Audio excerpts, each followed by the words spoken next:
Assalamu alaikum students. The topic for today is object storage in memory. This was also discussed when you were creating objects from the class, but today we will see in detail that how an object is created in memory. The basic aim of today's lecture is to make you understand the difference between variable creation and object creation in the memory. I will start with the object creation. Value of most data types require more than 1 byte of storage. Several bytes are used to hold the data item. Entire chunk of memory that holds the data is called memory location. You already know it that whenever you create a variable of primitive type, let's say integer, double or float, basically a chunk of memory is assigned to that variable. And inside that memory, the value for the variable is stored. The address of the first byte of this memory is used to refer to the data item, right? So whatever is the first address of that chunk of memory, it is the address for the variable. And memory is divided into varying size chunks. This diagram can clear this explanation. For example, this is variable 1 and it requires 3 bytes of memory. So it is given 3 bytes of memory and the starting address of this variable is byte number 0. If this variable is of float type, then the value of this variable, for example 10.5 is stored in this variable, 10.5 will be stored here. Let's consider second variable, variable 2. Let's say it requires 2 bytes of memory. So it will be given 2 bytes of memory and the starting address will be 3. And whatever is the value which is stored in this variable, the value will be present here.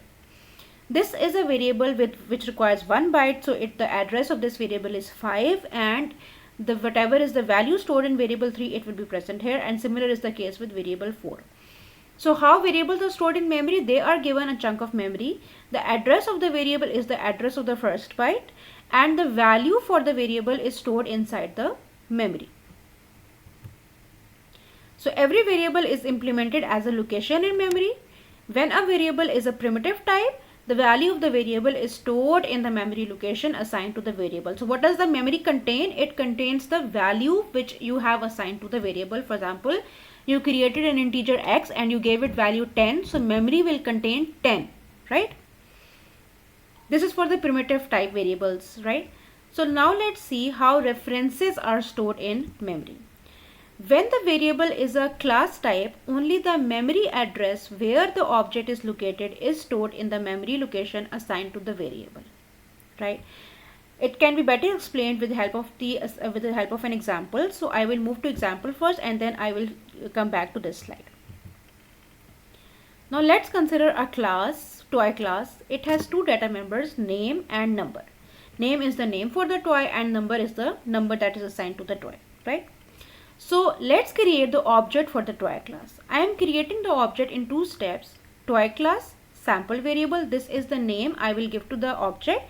And here is the initialization where I am creating the object using the argument constructor which will be present in the toy class, right?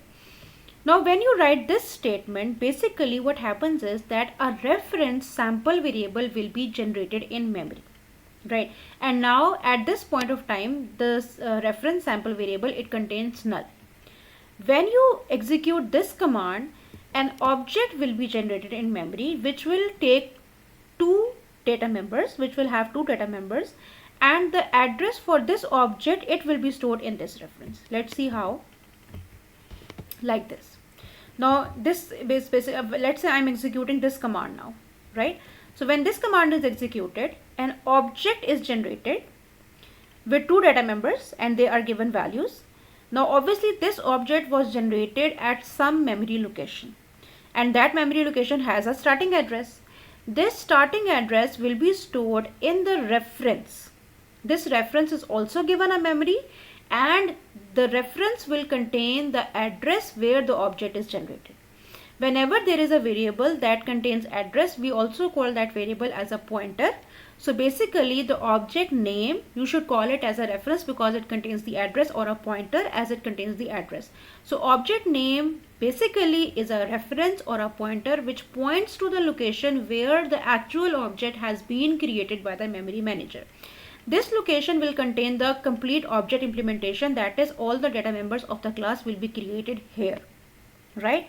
So from this slide you can extract that the object generation, it is basically completed in two parts. It is different from variable creation, where only the value for the variable is generated in memory.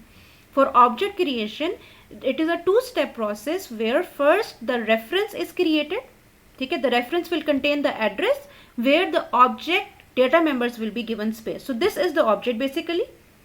Okay, this object was created at 2056. So the name of the object or the reference will contain the address 2056. Right? So it means that object creation basically creates is a two-step process. First is the creation of the reference, which will contain the address of the object, and then second is the creation of the object itself, which will have, and the object creation basically involves creation of all the data members that are listed in the class. Right? So if I come back to the slide, so here now you can easily understand the slide. The object named by the variable is stored in some other location in memory. This is the reference. Like primitives, the value of the class variable is a fixed type. Unlike primitives, the value of the class variable is the memory address or reference. The object whose address is stored in the variable can be of any size, and by any size we mean obviously it will depend upon the number of data members that are present in the class.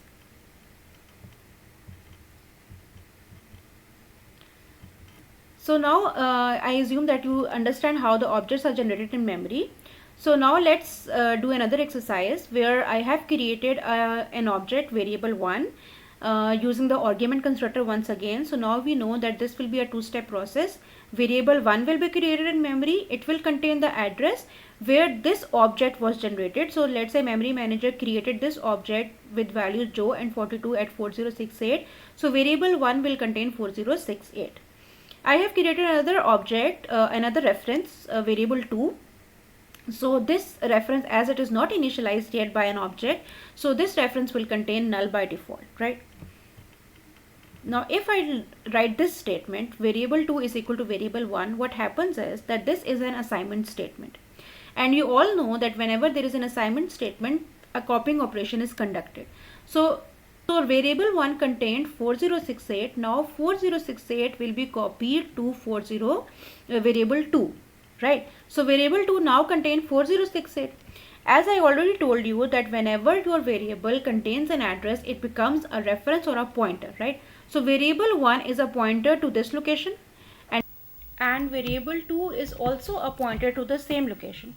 So variable 1 and 2 both are pointing to same locations.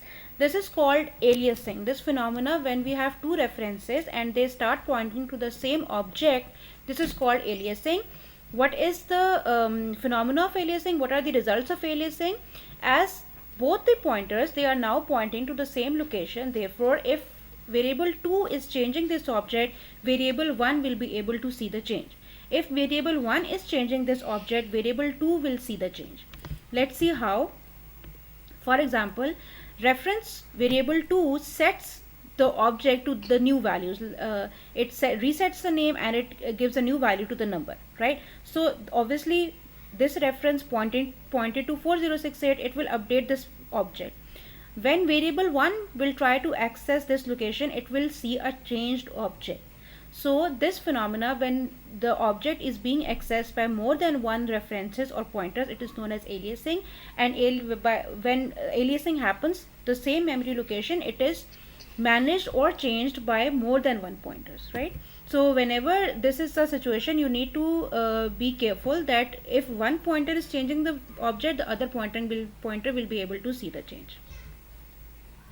So when two references are available, they may contain the same reference. When two references contain the same reference, and therefore basically they refer to the same object, the assignment operator sets the reference of one class type variable equal to the other. Any change to the object named by one of the variables will produce a change to the object named by the other variable, since they basically refer to the same object. So whenever you apply the equals operator, remember that it will result in aliasing. So this is a discussion of object creation in memory. So in summary, we can say that whenever an object is generated in memory, along with an object, the reference is also given a space in memory, and that reference contains the address where the object has been generated. Thank you, students.